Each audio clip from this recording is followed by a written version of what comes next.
Enhance your listening experience. VoxWave.com. Check out all your favorite shows at VoxWave.com. On Mondays, we keep it moving with The Kim Show from 11 to 1 p.m. Then it's time for a change with Sherry and Mignon, 6:30 p.m. to 8 p.m. And then, in the end, we win with Curtis, 8:15 p.m. to 9:15 p.m. On Tuesdays, 12 p.m. to 1 p.m. Start your afternoon with The Wealth Zone with Raymond Starks. Then it's Cooking with Flavors with Chef Flavors, 5:30 to 6:30 p.m. And treat yourself right with My Spa Bath and Body, hosted by Margaret Harris, 7 p.m. to 7:30 p.m. Up next is Slick Daddy Rick, Heartbeat Congo Hour, rocking from 8 p.m. to 10 p.m. Then on Wednesdays, you can't miss Impact the World with Cheryl Woods, 12 noon to 2 p.m. And then from 6:30 to 7:30 p.m., we got Slick Talk with Oscar D and It's the Kid. Then from 8 to 9 p.m., we crank it up with Live Set Wednesdays, hosted by Reg Gaskins.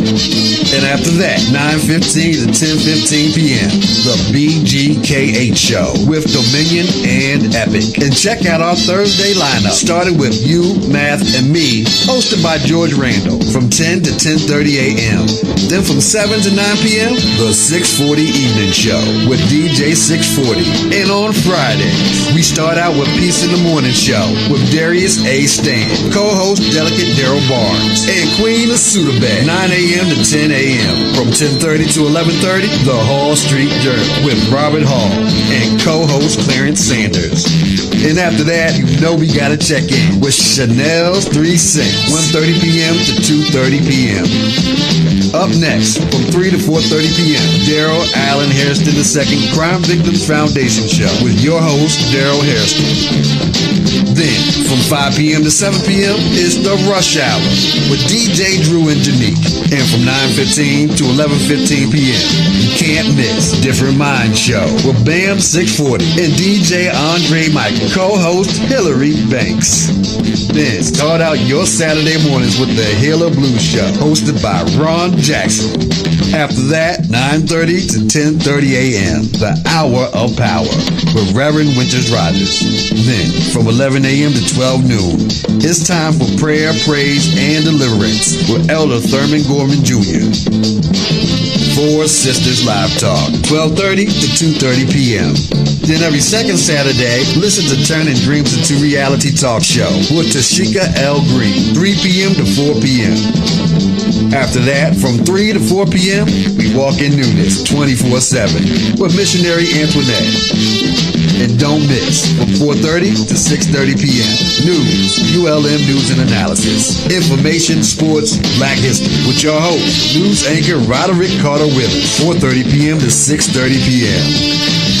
Then, from 6:30 to 7:30 p.m., it's time for DJ Rick, the CEO of Step Your Game Up, the Youth Project, co-hosted by DJ Main and DJ Low Hefe. And then, at 7:45 to 8:45 p.m., it's time for the Fantastic Live Show with MC Fran. And starting out on Sundays, from 10 a.m. to 11 a.m., I am Dr. Sharon Show with Dr. Sharon. And every first Sunday, from 3 to 4 p.m., it's the Riri Williams Show, Fashion and Style Hour. And every third Sunday, check out the Tea Talk Show with Dr. Akita Pearson, 3 p.m. to 4 p.m. Then it's time for Real Talk 101, 6 to 8 p.m. And from 8:15 to 9:15 p.m., we're tuned into the Gospel Live TV show with Glory Mello. Stay tuned to Vox Wave, where you can find all your favorite shows. The world's #1 streaming music station, VoxWave.com.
welcome to Time for a Change with Sherry. And McKeon. And we are here on this awesome, lovely, beautiful Monday. Yes. Right? The weather has finally broke. It's nice outside. It's gorgeous. I'm excited. Even though it was this morning when we first got up, it was still on the little chilly side, but it definitely warmed up. It did. So we are having a nice 70-degree evening, so it's beautiful. Yeah, it's beautiful. You know, we always look forward to Mondays. So, So, how was your weekend? Oh, my weekend was awesome. It was. Did the 5K this weekend. Right? I'm Purple still Laces. Sore. Oh, we did that. We did the Purple Laces 5K. Sore. It was the 3rd annual.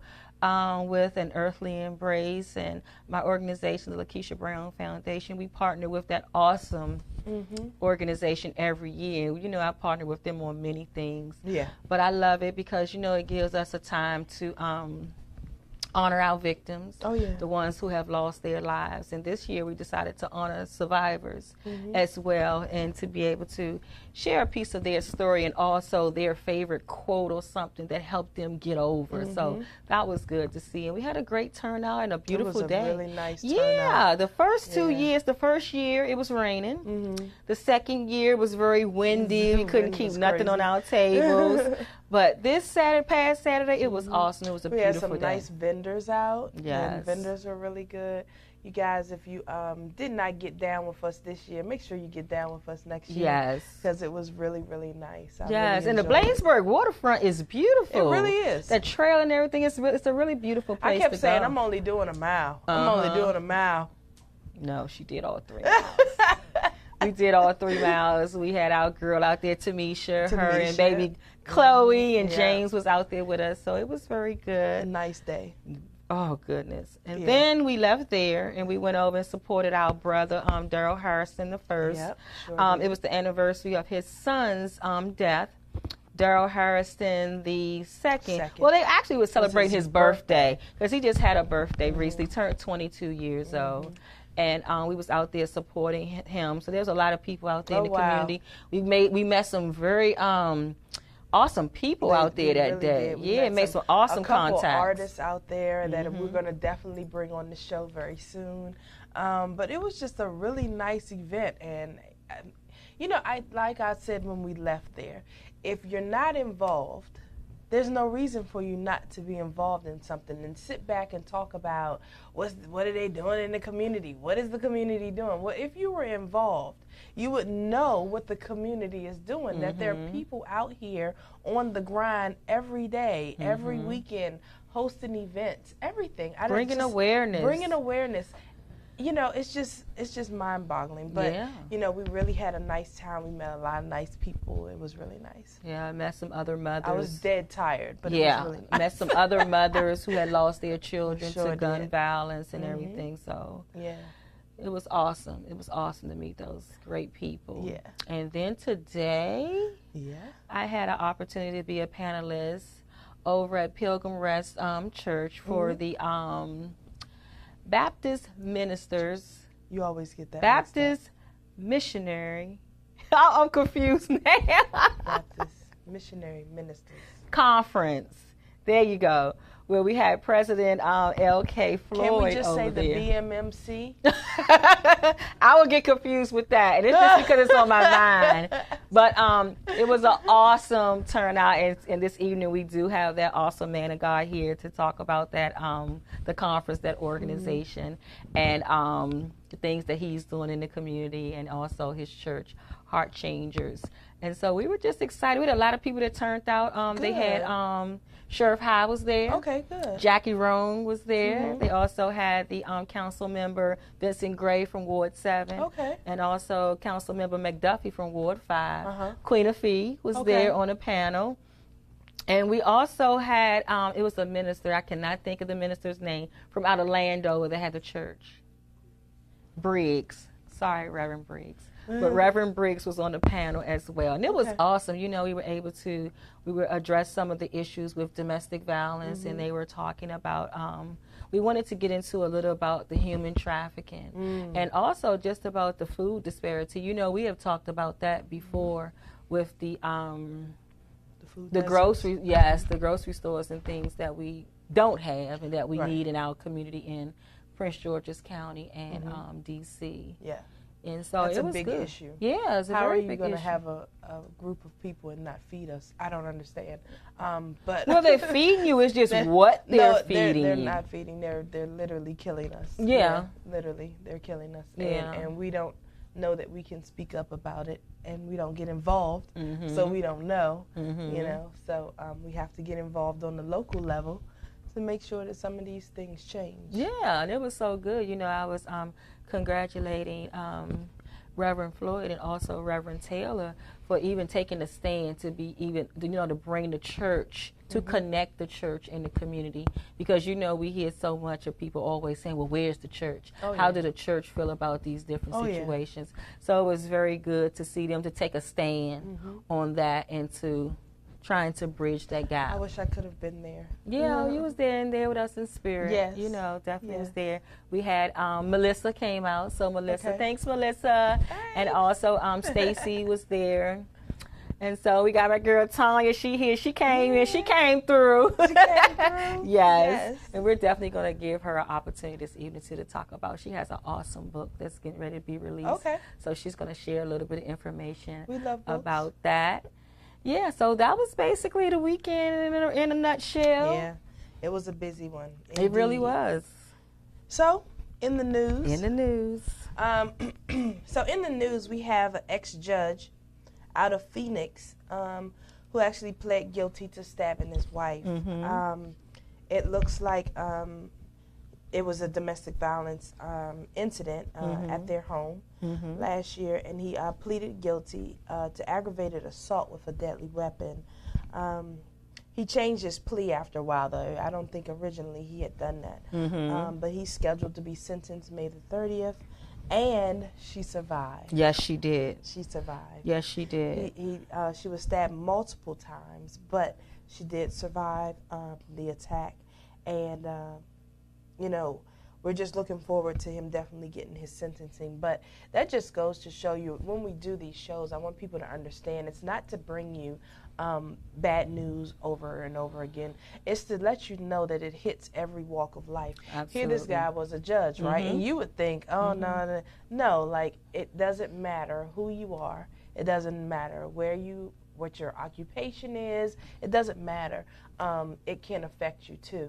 So, and you know, he was probably on the bench hearing trials himself. Yeah. You know, of the same thing. And, you know, and to know that he was actually the abuser is like heartbreaking because, you know, he knows that she was suffering. But, yeah, so that was it all goes to show, you know, I always keep saying this about what Dr. Neil T. Anderson said in his book. It's called The Bondage Breaker.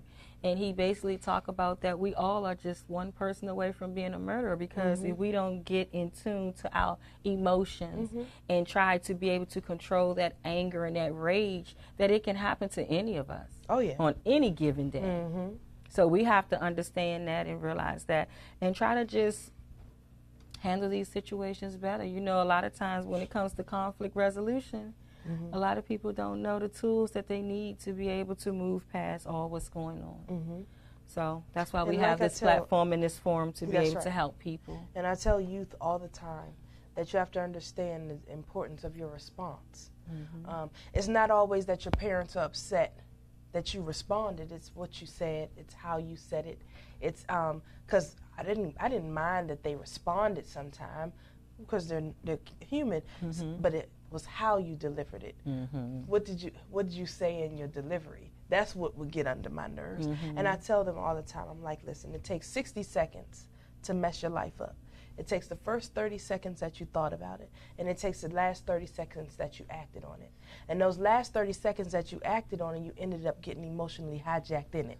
Right? So now that you're emotionally hijacked in it, now what do you do? So now you have a point to prove, right? Or you have to continue through with this process because you're in it. You know what I mean? So we have to be very careful with that response. And what is that action of that response that you make? And we just have to be really aware of that.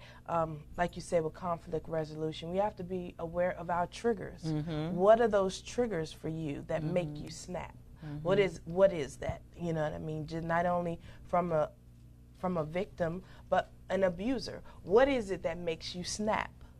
You have to know what those things are that make you angry and that just get up under your skin. Okay, so what are you going to do when that happens? So now that you're in the moment and you're emotionally hijacked, what are you going to do to respond? You know what I'm saying? And you have to, and that's something you have to be taught. That's something that you have to practice. It's not just going to happen overnight. Yeah, that's right. That's So, right. But we're going to go ahead real quick and take a break, and we will be right back. Time for a change with Sherry. And McYon. Users, the VoxWave app is now available in the Google Play Store. Download the app today on your Android device to listen in and view programs. Business owners looking for a place to advertise your business and promote your products and services? VoxWave is the right place. We have over 10,000 views a day and 70,000 listeners a month. For more information, contact Reg Gaskins at 240-832-4455. Vox Radio, along with Then Sings My Soul Productions, is pleased to announce Wyoming Paris's Then Sings My Soul musical. The TSMS group is seeking support in our movement concerning domestic violence. This soul-stirring stage production is not to entertain, but to educate, encourage, and help eradicate this horrible disease that's plaguing women, men, and children who are affected daily in households across the world. Please join us in supporting 3-year-old Skylar Johnson Scholarship Fund. Skylar's grandmother was murdered by her fiance, then leaving Skylar's mother at age 3 to be raised by her uncle and maternal grandmother. To make your tax-deductible donation to a Skylar Johnson Scholarship Fund and for ticket information on Then Sings My Soul stage play in Brooklyn, New York on May 5th and 6th, visit thensingsmysoul.org. That's www.thensingsmysoul.org. Vox Radio, along with Then Sings My Soul Productions, is pleased to announce Wyoming Paris's Then Sings My Soul musical. The TSMS group is seeking support in our movement concerning domestic violence. This soul-stirring stage production is not to entertain, but to educate, encourage, and help eradicate this horrible disease that's plaguing women, men, and children who are affected daily in households across the world. Please join us in supporting 3-year-old Skylar Johnson Scholarship Fund. Skylar's grandmother was murdered by her fiance, then leaving Skylar's mother at age 3 to be raised by her uncle and maternal grandmother. To make your tax-deductible donation to a Skylar Johnson Scholarship Fund and for ticket information on Then Sings My Soul stage play in Brooklyn, New York on May 5th and 6th, visit thensingsmysoul.org. That's www.thensingsmysoul.org.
welcome back to Time for a Change with Sherry and McYon. And we are back in the studio on this beautiful Monday evening, and we have Pastor Floyd in the building with us. Hello. Hello, how you doing? Hello. You're a professional at this now, right? So. Well, I wouldn't quite say that, but yes. But I'm delighted to be here with you all. Yeah, good to have you. Good to have you. I know today we had a huge conference today, so I want you guys to talk about that. Both of you guys attended. I didn't, so I'm going to keep my mouth shut and just listen. Well, we had the State of the Community, State of the Community dealing with domestic violence, the missing and exploited in health. And one of the things we want to do, we've been doing at the Missionary Baptist Ministers Conference, is dealing with the issues that are facing our community. We recognize and realize that domestic violence is an issue. At 10 a.m. we had what is called a bystanders training. And the bystanders training dealt with breaking the silence of domestic violence, and we talked about those red flags so that we can know how to identify when it's taking place. Our conference, the Missionary Baptist Ministers Conference, is 133 years old. However, in times like these, we need a relevant perspective when it comes to the church engaging the community. And so at 1 p.m., we had the State of the Community, where we had various guests and panelists such as McYon. Yes, such as McYon, who did a wonderful job and represented her organization, the Lakeisha Brown Foundation, wonderfully. We had Sheriff High, the Prince George's County Sheriff. We had the former mayor of the District of Columbia, Vincent Gray. We had Mayor 5, Ward 5, Kenyon McDuffie, as well as we had Queen Affy and Jacqueline Rowe. We had a wonderful time to deal with that discussion. So those something we weren't just discussing, but we did it with the intention to act on what we were discussing. And they created action steps and all of that kind of stuff. So yes, nice. Well, the action steps were, as the leader and as the president of the Ministers Conference, one of the things we want to do is stay up to date on the legislation that's taking place on the docket. One of the things we want to become more engaged. We receive a call from the political community to be able to stand up with them as a church and community to fight for health care, to fight for education, to fight for just the basic vicissitudes of life that are lacking in Washington District of Columbia and also in Prince George's County.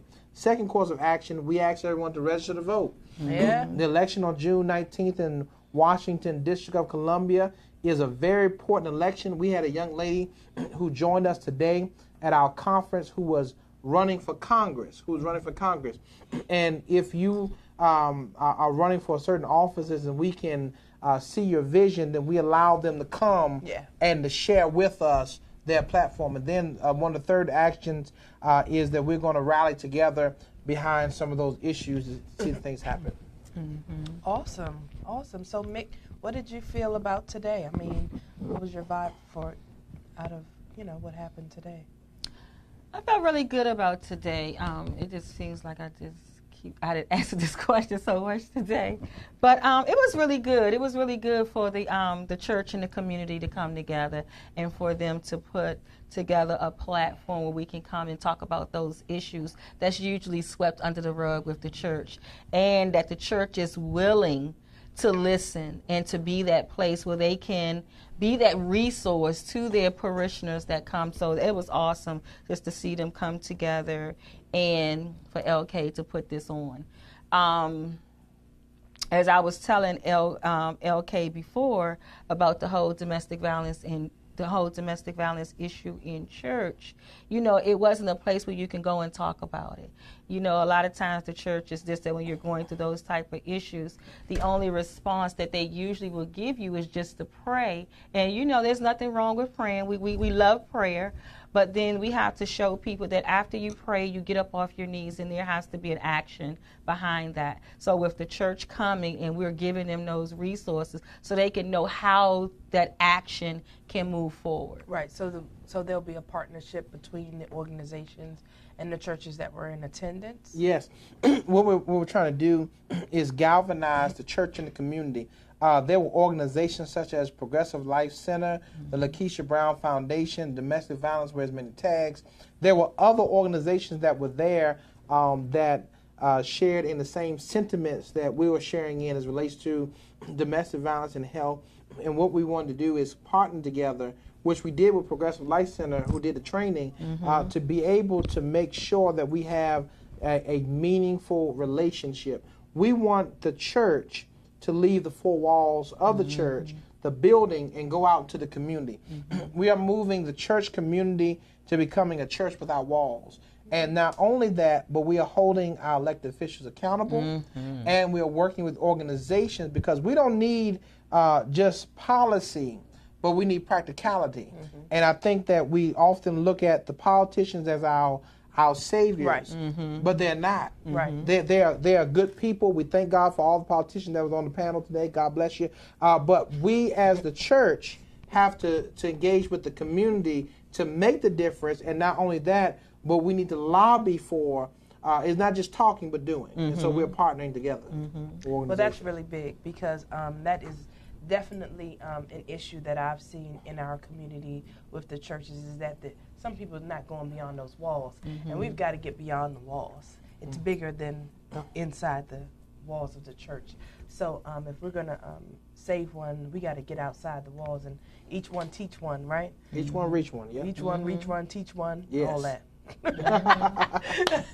So, Reverend LK, we know that you're doing an awesome job over there with the Missionary Baptist Ministers Conference. You just got elected this past January, and you are the youngest elected president ever into this establishment. Amen. Over 133 years. 133 years. We're going to 134 years. Awesome. And so it's just so. It just shows us where we're going as a people, that now we're looking more to the youth to be able to carry us over. So tell us about, what did you do before? I'm not necessarily youth, but... Yes, you are. Yes, you are. You are. Yeah, You are, though. I'm 48. Come on now. Oh, okay. I got to talk to you. You're young. You're Okay. young. Younger. Yeah, younger. You're younger. Younger. You're younger. So tell us, what have you done before you became the president? Tell us about you're also a pastor of a church. So tell us about that. Well, I'm the pastor of the Heart Changers Baptist Church in Silver Spring, Maryland, 12201 New Hampshire Avenue, Silver Spring, Maryland, 20904. But services at 10 a.m. But in all seriousness, I'm the pastor of Heart Changers Baptist Church. I've been the pastor for the last 11 years. We started some years ago. It's called Heart Changers. We focus on the transformation of the inward man, as well as I've been preaching for the last 17 years. And so my main focus is the preaching of the gospel, and that's what I do. As well as I work with the National Capital Baptist Convention, where I'm the vice president of the third vice president of the National Capital Baptist Convention, and I serve in various different organizations. So I'm actively involved in all of those. Just busy. Well, Very busy. somewhat like But that. that's a good thing. That's a good Yes, thing. yes, busy. That's a good thing. So, tell us, didn't you wanted to ask him something about an organization? Organization? Didn't you say that he had an organization? No, I was talking about his church. Oh yeah, my church. Okay. Well, if you want to find out more about my church, but we most certainly have been doing work in the community as a church. We are very outreach focused, and we were talking about domestic violence. One of the things that we discussed today was starting domestic violence ministries, and so at our church in October we focus on domestic violence. And in February, we focus on relationship building.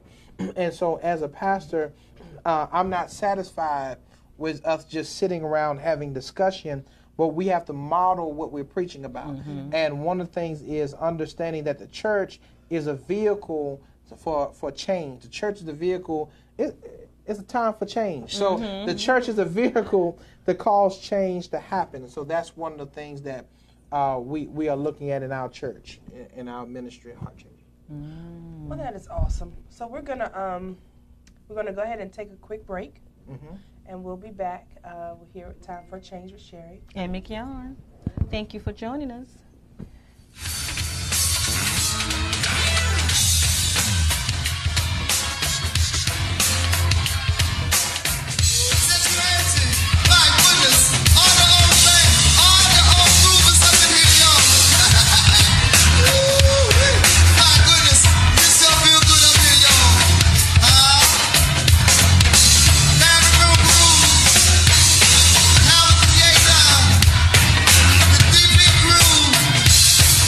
The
Time for a Change with Sherry and McKeon. And as you can see, we have our lovely guest here, Pastor Floyd. Thank you for joining us. Glad to be here. So, can you tell us about any upcoming events that you have on the calendar? Well, upcoming events for my actual church on this coming Sunday at 10 a.m. we have the Mighty Men of Heart Changers, our Men's Day. Our guest speaker will be W. Scott Davis, the pastor of Light Church, and we are at 12201 New Hampshire Avenue, Silver Spring, Maryland, 20904.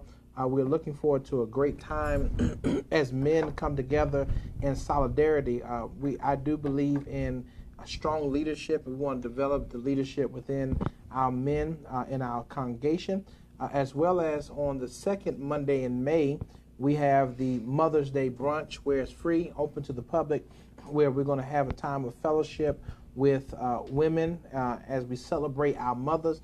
Oftentimes we don't appreciate our mothers. Sometimes we wait until they're gone to show our appreciation, but we want to give them their flowers while they're yet still here. Exactly. And also at the Ministers Conference, every Monday in the month of May, coming up next week, we have the President of Hampton Ministers Conference, as well as on the third week, we have Bishop Darren Moore, and then on the fourth week, you have Jameson Hunter. Third week, Jameson Hunter. So we have every week at the Ministers Conference, we have different speakers coming in. That's at 1 p.m. We would be delighted for you all to join us at our conference, which is the greatest conference in the world. You know, it's just funny you said you were doing a men's conference, because just yesterday someone put on their Facebook page, they were like, I see all these women empowerment conferences, but where are the conferences for the men? Like, there we go again. Like, where are you? Like, like, get involved. What do you mean? There are conferences all the time for men. What do you want the men to get out of attending the conference? Well, it's a men's day. It's a time we focus on our men to be able to leadership. We even incorporate the young men in the program so that they can be engaged. One of the things we want them to get out the program is to have self-esteem, have esteem. One of the things young boys don't have is esteem. You have a lot of single-parent homes.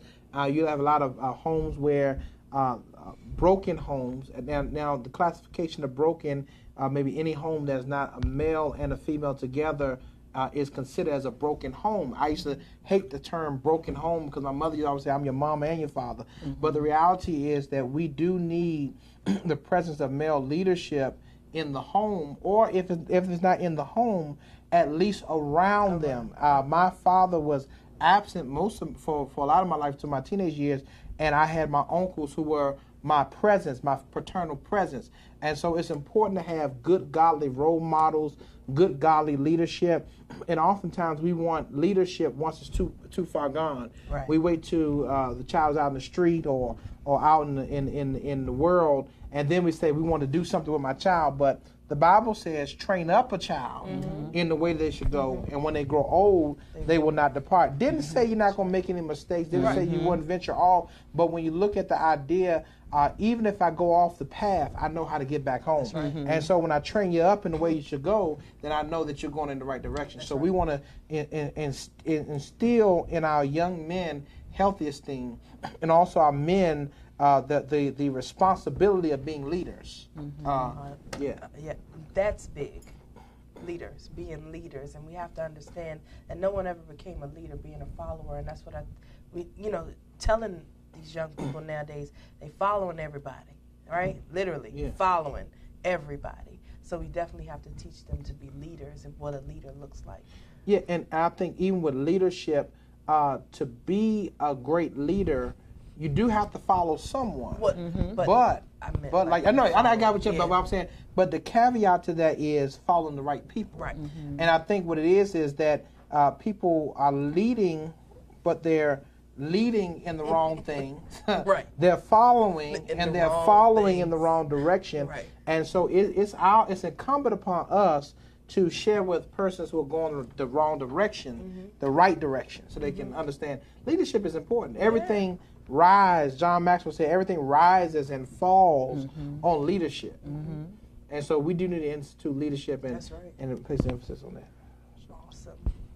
That is great. So in reference to the State of the Community event that the Ministers Conference have today. What are you guys committed to doing to bring in more education and awareness to the parishioners of the churches that this conference oversees?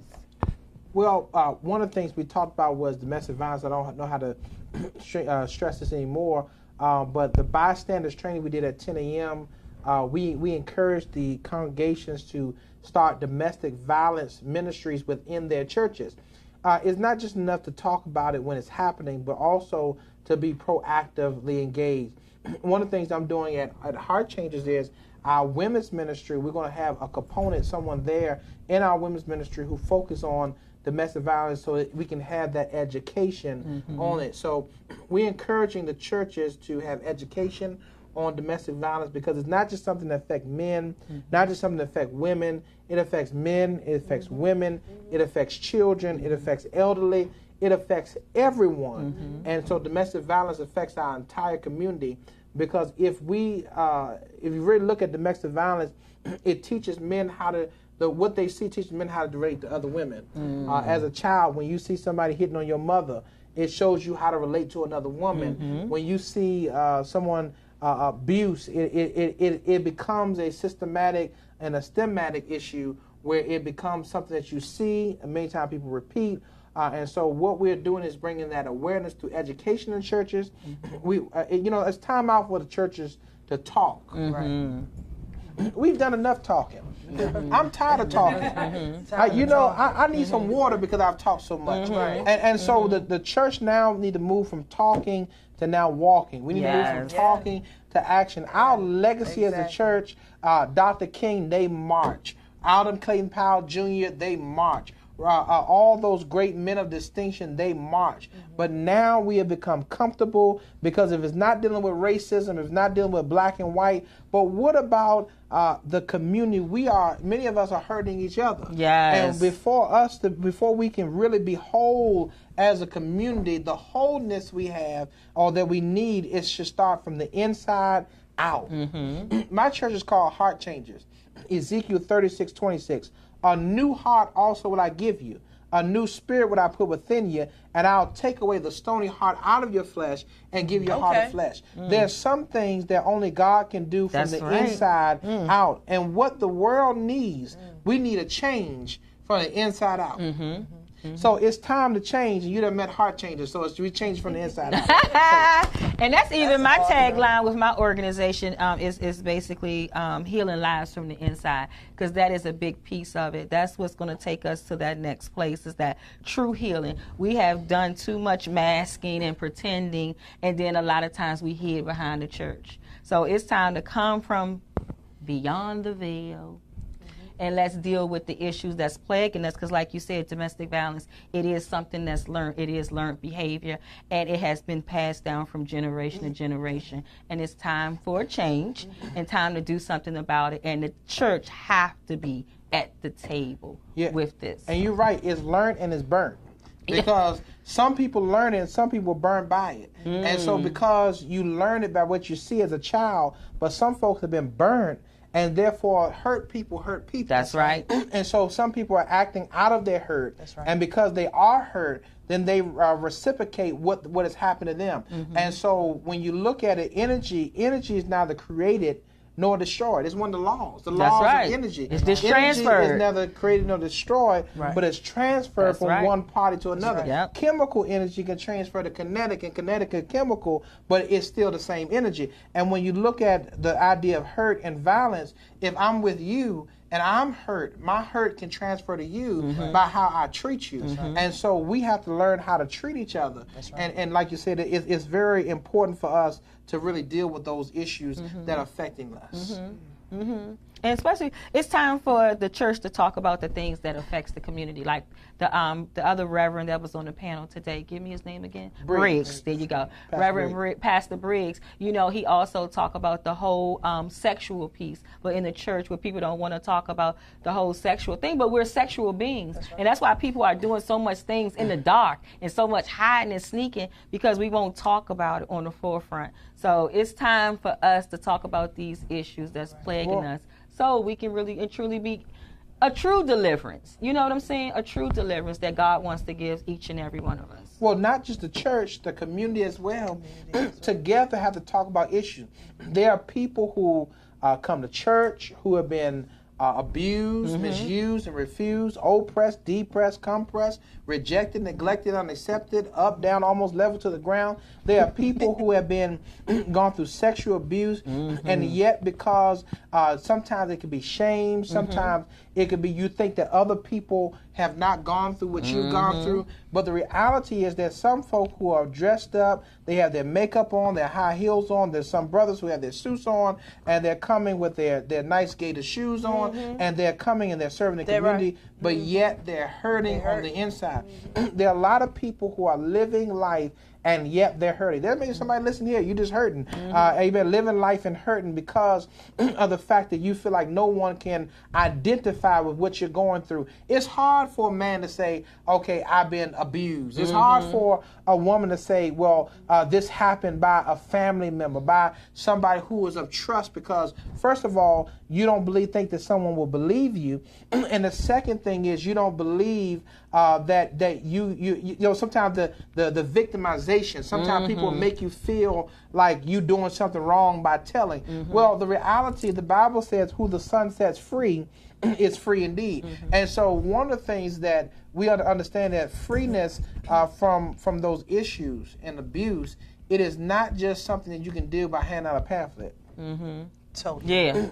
You need spiritual, emotional, psychological healing, because we, you know, like we were talking about today, you can't shout your way through everything. No, you can't. Because after you shout, it's going to still be there. When you wake back up, you still got to deal with the same thing.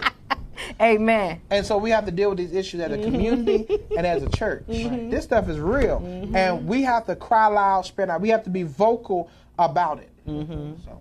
Absolutely. Well, we thank you for that, Reverend LK, because that was the truth, and that's real, and that's what we need to hear. This day and time, people are looking for the real. A lot of people I talk to, and you know, we have to save a dying world. It's souls out here. And a lot of times they look at the church and they look at us and they say, I don't want that God, because they see so much is going on and the real things are not being dealt with. That's right. So it's time to be real so they can say, hey, I could really get what I need by going to church instead of just hooping and hollering and I'm leaving with the same pain I came with. Because, you know, we've been taught so long, you come and you feel good right now, but when you leave, then what? I got to go back. I got to go, like when I grew up, we used to go to church all the time. But every time we left church, went home, we went back to the house of hell. Ain't nothing changed. And my grandfather, I always shared this, he was an alcoholic, and he used to always ask us, how your God going to help you? How can your God help you now? You know, it would still be the same continuous cycle. And, you know, with all of us children growing up, we watched those things, and it really had an effect on how I dealt with men growing up. So, well, we do have to trust in the Lord. I do believe in trusting in God to turn things around. I believe in a God that can change things around immediately, right now, at this moment, at this time. Miracle God. He can turn things around. He can turn your life around. He can turn your situation around. He can turn your circumstance around.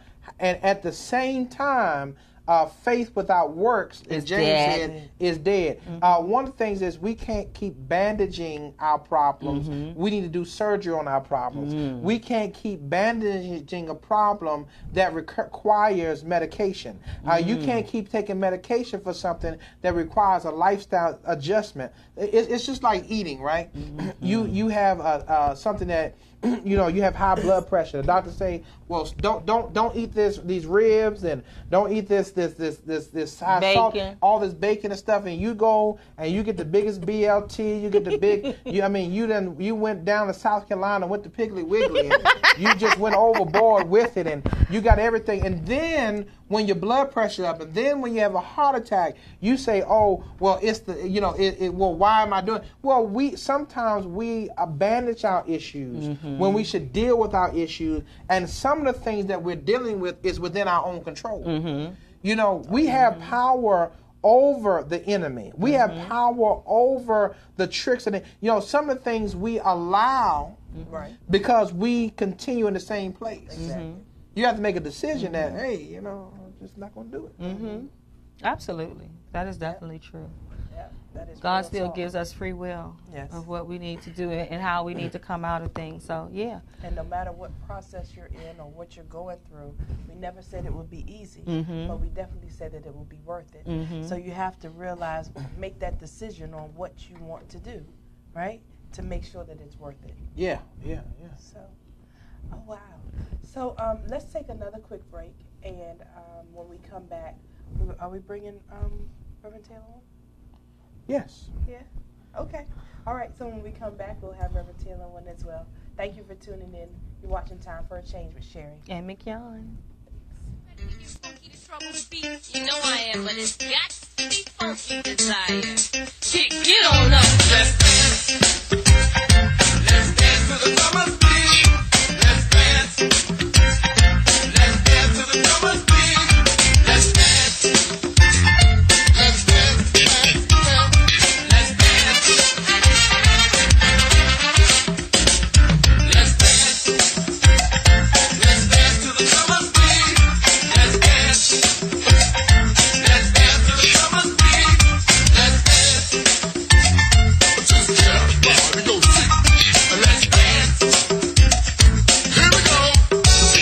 Stick it. Dance to the drummer's beat. The objective in the rhyme from a body and soul perspective. You know, corrective is from these lips. So much soul in the rhyme, it gets rolling their hips. From side to side while the drummer guides. Acting the guidance. If I were you, I don't wanna hear no cants. Just cheers and chants and odds and oohs. Never hear boos, cause you know who's on the case with a pretty face. Itty bitty waist and gritty face. Getting down to the nitty, cause I'm from the city. And I'm from Chicago. I'm letting them all know that I can rap the go-go when the drummers in real time.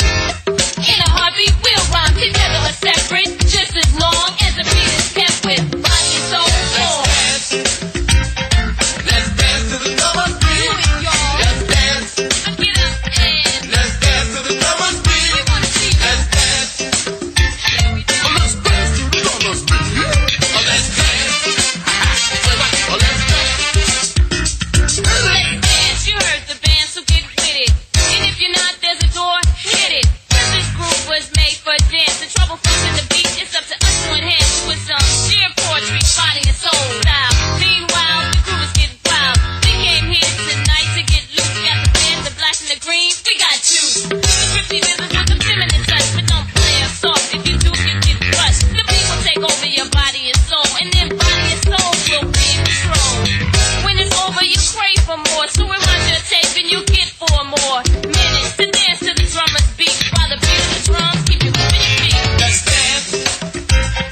Let's dance to the drummer's beat. Do it, y'all. Let's dance. Let's dance to the drummer's beat. We wanna see you. Let's dance. Let's dance to the drummer's beat. Let's dance. Let's dance. Moving more than your thing to this go-go swing, y'all. Get it, T-Bone.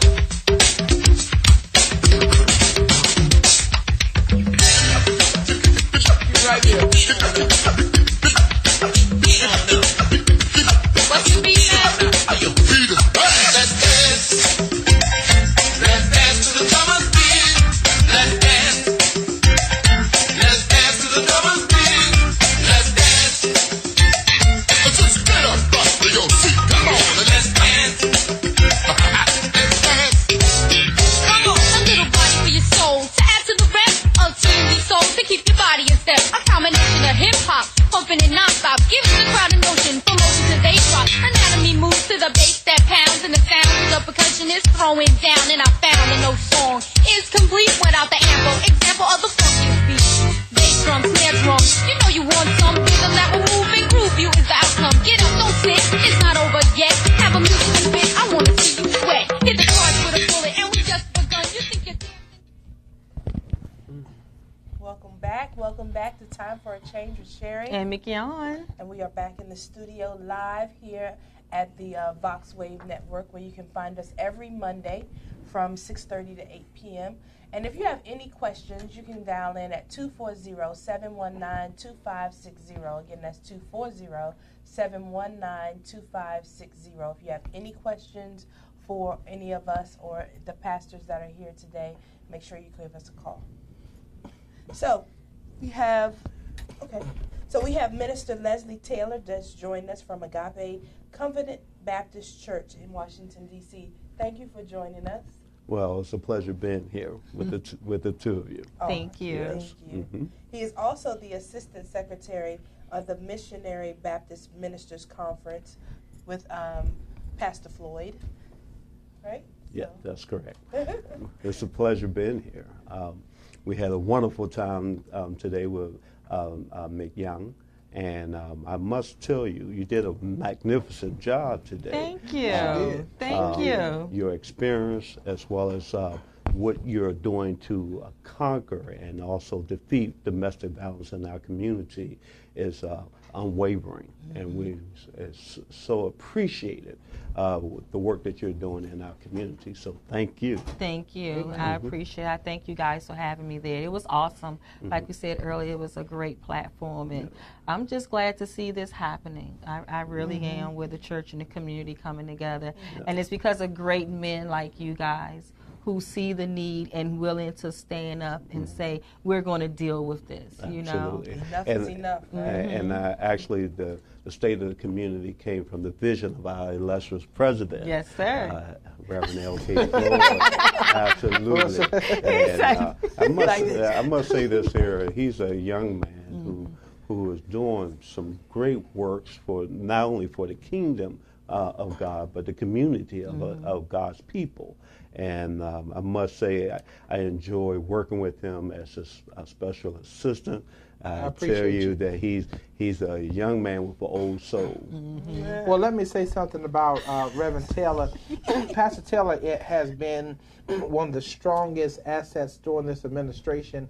One of the things with the event coordination, I have the vision, but Reverend Taylor does a lot of event coordination, a lot of connecting with the organizations, and so we are thankful to God to have him do a lot of the legwork to get these issues on, because you know you can have a vision, but if you don't have anyone who could really pretty much master it out, then it makes the vision a little bit blurred. But I thank God that he put the glasses to the vision, and so we're thankful for Reverend Taylor as well. Absolutely. The pleasure is all mine. I must say this here, because of his vision, because of President Floyd's vision, we are able to not only connect but partner with the community. I believe that with the political scene the way it is today, with number 46 minus 1, that I believe that it's so prudent and it's so good, refreshing to have someone who stand for not only for the people, but stand with integrity and also has a vision to deal with the social injustice of our community. Exactly. Very well said. Because that is the honest to God's truth. We need that. Yes. And I really truly believe that it is our younger generation that is going to bring upon change. Yes. The change that we really need. That enough is enough movement was very big. Absolutely. So I'm really excited, and I see all that Pastor Floyd is doing. Yes. So it's really exciting. Absolutely. But could you tell us, do you have anything upcoming or any events upcoming with your church? Well, it's interesting that you said, it's stated that we just relaunched on Easter Sunday morning. Agape Covenant Baptist Church. We're located 1844 3rd Street, Northwest Washington, D.C., and in the heart of Washington. We are in the hood, but we up to something good. Hey, I like that. We're in the hood, but we up to something good. Yes. What time do your services start? 10 a.m. each and every Sunday. If you're looking for a place where you can be enlightened and empowered, but enriching to the Word of God, Agape Covenant Baptist Church is the place you want to be. Awesome. Well, we thank you Awesome. for that, Reverend Taylor. And we're excited about the partnerships that you guys have going on, and thank you for incorporating us into this. And we will definitely use our platform to be able to highlight the things that you guys are doing. And so it's just exciting to see. I definitely can say that it's definitely exciting to see. You know, especially, you know, with being in this for 11 years and just to see where we have come from and where it's going.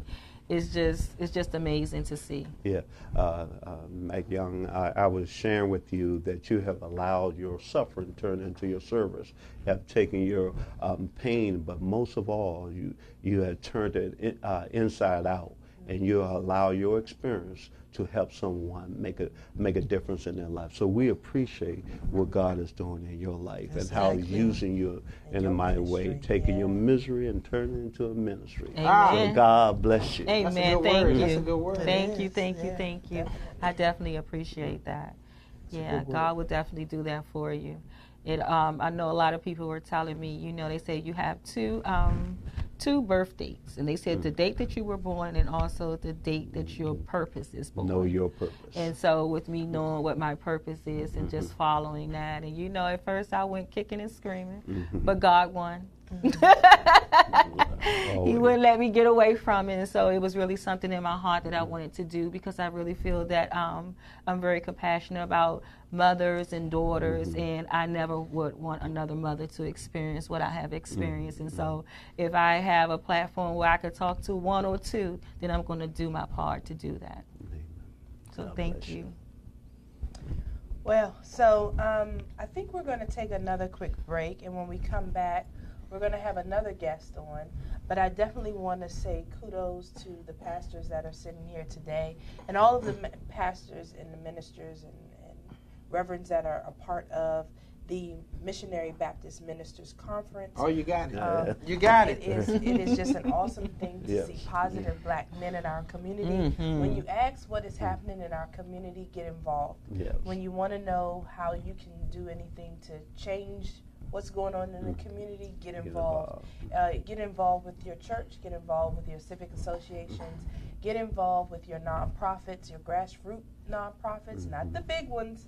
Nothing wrong with the big ones. I'm not saying that, but I am saying that your grassroots life changers most of the times in your local nonprofits. So make sure that you get involved. So I thank you guys for coming out again. I appreciate you. Thank you, Sherry. Thank you, Nick. And also, before we go, I would like for you guys to be able to give your contact information. Al, you can let our guests know how they can follow you on social media. Well, I'm Pastor L.K. Floyd.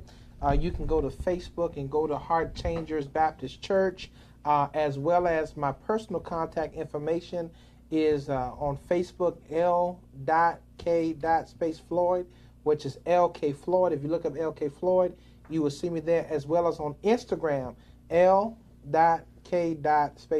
L.K. Floyd on Instagram, L.K. Floyd Facebook, L.K. Floyd Instagram. Thank you. Yeah, real simple, Leslie Taylor, Facebook, Agape Covenant Baptist Church. You can find me on Facebook, on both places. Thank you. Awesome. Thank you, gentlemen. So, thank you, and we will be right back with Time for a Change with Sherry and McYarn. Thank you. Baby, the moment you left me was the very moment I began to wish for your return.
welcome back to Time for a Change with Sherry and McYon and Tanya.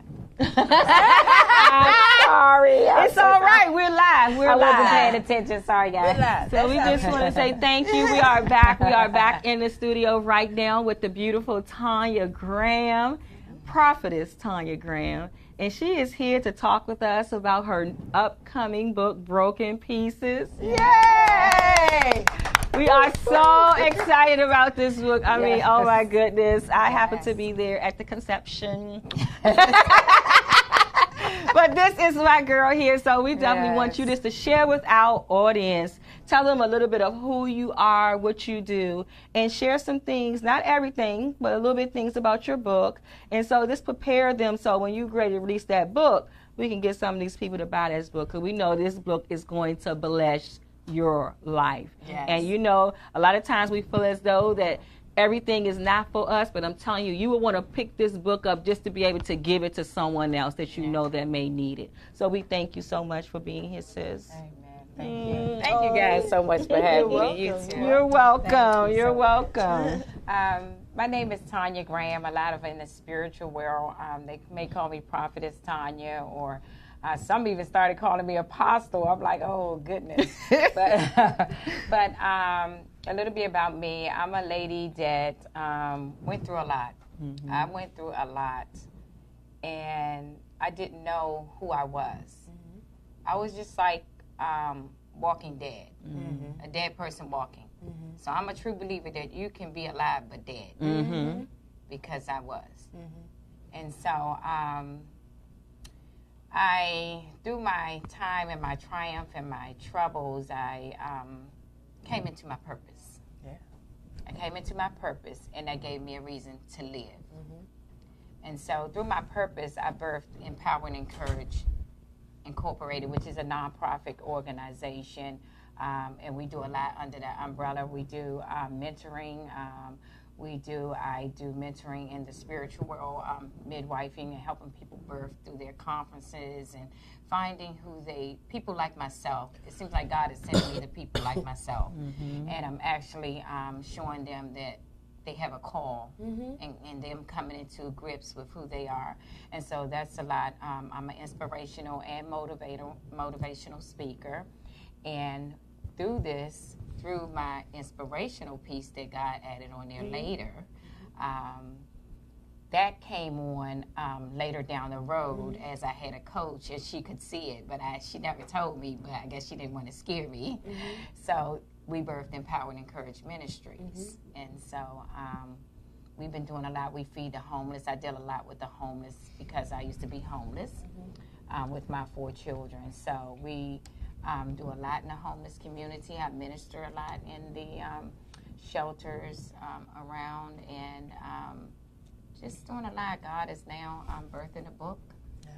He's done birthed this book. Not birthing, he's done birthed it. When is the release date? I'm thinking about May 13th, which is Mother's Day. I'm not exactly sure, so it's like the people that's behind the scenes, they're working and finishing up everything, because I ran into some difficulty with finances along the way. And so, but I was believing God, what he said, the 28th, and so the money came on the 27th, and so now they're working.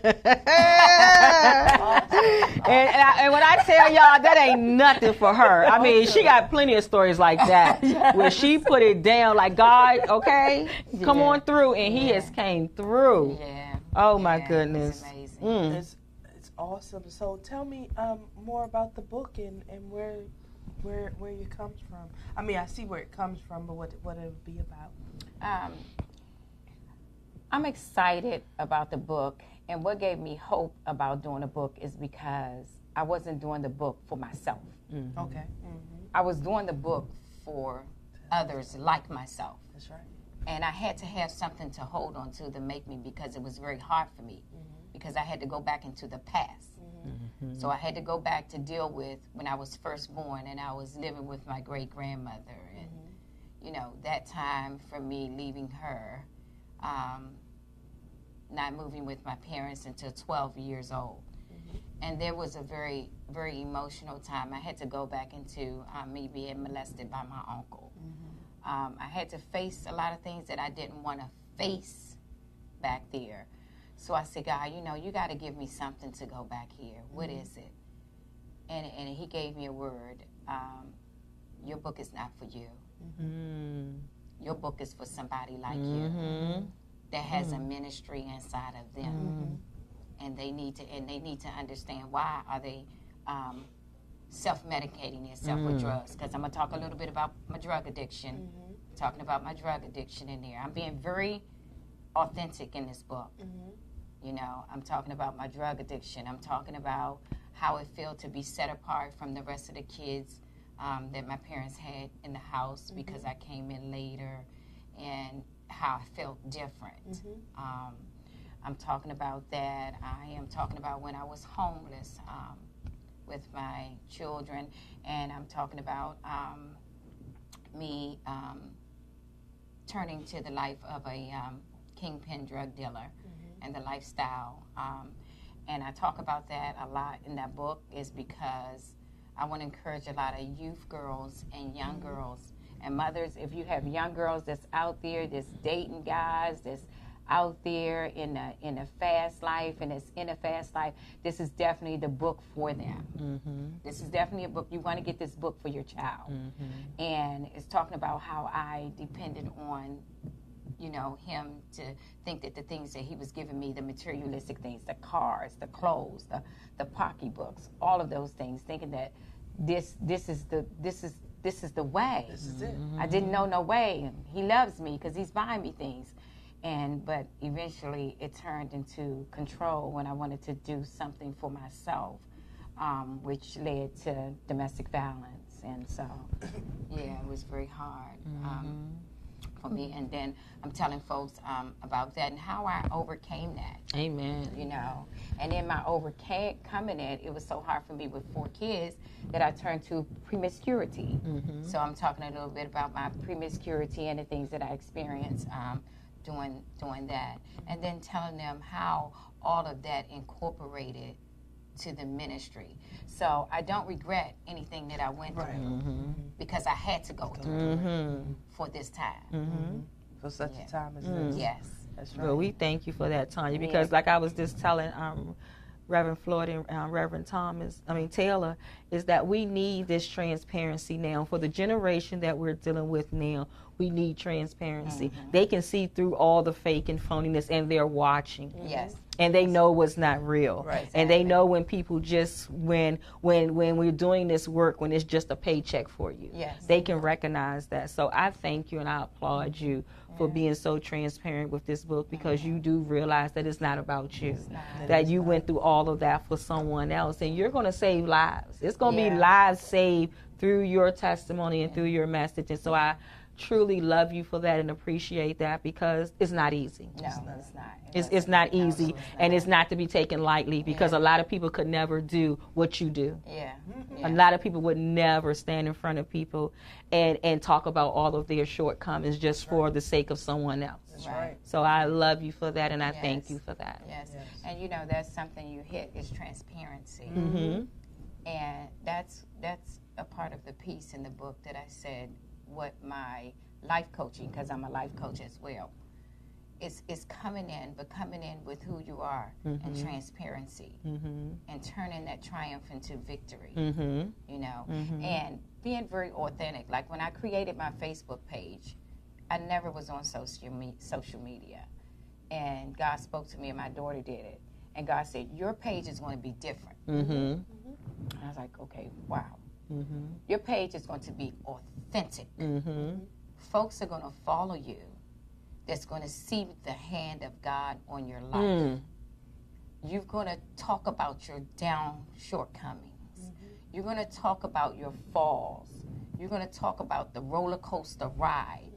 But they're going to see the end of the journey.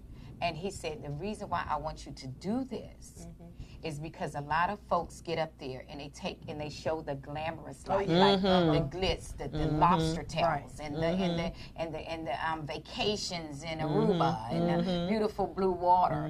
But they don't see you when your spouse walked out on you. Come on, Tanya. And you got to hold on to the promise. And they don't see you when your child is on drugs. And you got to hold on to the promise. That's right. They don't see you with the eviction notice. And you got to hold on to the promise. They don't see you with your car being repossessed. And you've got to hold on to the promise. You got to hold on. Come You on. got to hold on. And I tell you, the key thing is that nobody should be stable in your vision but you. Now that's a word.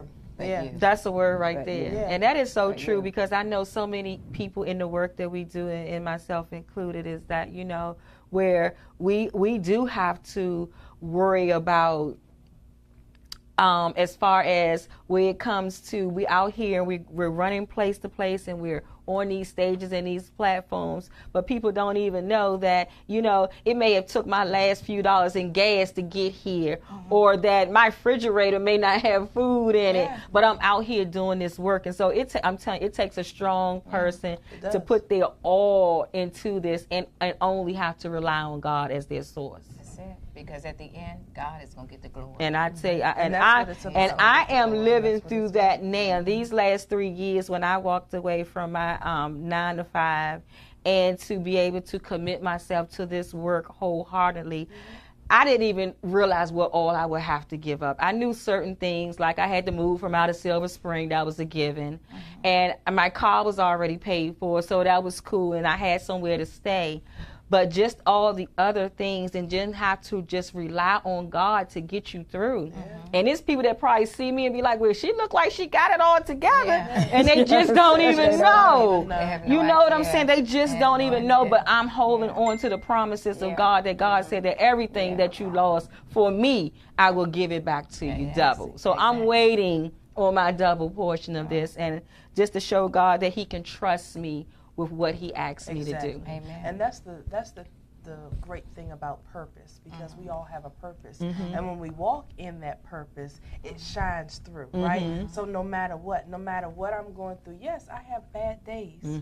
Yes, I have downtime where, and sometimes I'm kind of down on myself, right? And sometimes, like you say, you don't know that I'm struggling, and I'm barely making it. But guess what? I'm going to show you the example of what God said, that I'm supposed to be a light out into the community. And that's what I'm supposed to do, because I've found purpose. And so purpose drives me. Purpose, he gives me purpose to keep me going. You know, because it motivates me just as much to get out there and talk to people. It keeps me going. Right? It helps you. It is healing you. It really is, to really get through life, because life still happens.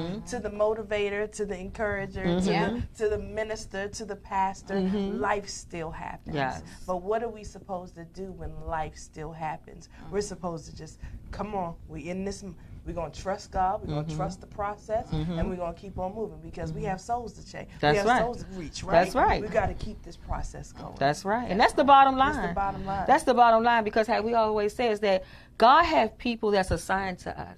And when we get caught up in us and we miss it, then we have that blood on our hand. We got to answer for that. We got to answer that when we're not walking in our purpose and we lose somebody that's attached to us. We got to answer for those lives. God is going to hold us responsible. So we got to do what we got to do, whether we see the money right now or it's coming later. We got to have faith in God to know that if I'm committed in doing the work, that God is going to definitely bless me in this. And it's not going to happen overnight, you know, but it's worth it. It is. You know what? It's worth it. This work is so worth it, and it's so rewarding to be able to help change people's lives. Because, you know, I know for me, I wish that I had that when I was coming up. Exactly. We didn't have, like, the things that we do, we didn't have that then. Yeah. And what you said, help. Help. It's so many people. Listen. It's so many people that get out here and say, "We're going to help. We're going to do this, and we're going to do this." But let me tell you what I found on my walk and in my journey. And excuse me, but a lot of people won't say this in the spiritual world too. Intimidation. Intimidation.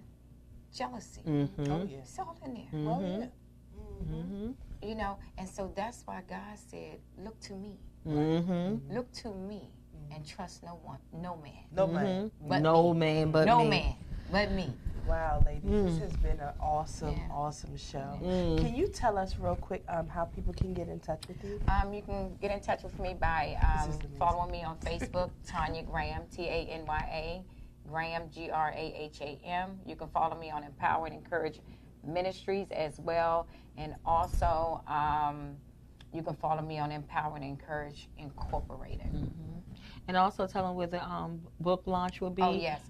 We're working on a launch. I'm pushing for a date. I'm waiting to get it confirmed. But if you follow me on my page, you'll be able to check out the flyer and stuff that will be posted. But we're going to have it at the Doubletree Hotel. That's in Landover, right? Landover. Okay. Okay. Yeah, definitely keep us posted with that so that we can definitely come out and support you. I appreciate you for coming on the show today. It's been awesome. It's another wonderful, awesome Monday. Another awesome Monday. Always. Another awesome Monday. And we want to thank Pastor Floyd and Pastor Minister Taylor for coming out and joining us earlier on the show. And thank you for all that you do, Mick. Thank and you. everything. I wish I could have made it today, but I know you did an amazing job, as you always do. Thank you. So, thank you. So thank you for all that you do, and especially going in front of all of the men and bringing that powerful message that they needed to hear today. Thank you. I truly appreciate that. Truly. And we're going to be doing more with the Ministers Conference. We're going to be doing more work with them, so we're very excited about that. So you guys can definitely look forward to more of that in the future. So if you want to follow me on social media, I am on Instagram and Facebook at Mignon Brown Anderson, MIGNON, and also at the Lakeisha Brown Foundation. And you can follow me on Facebook at Sherry Cook, or Keeping Each Other Motivated Works. And you can reach me on Instagram at cooksh_Keonworks.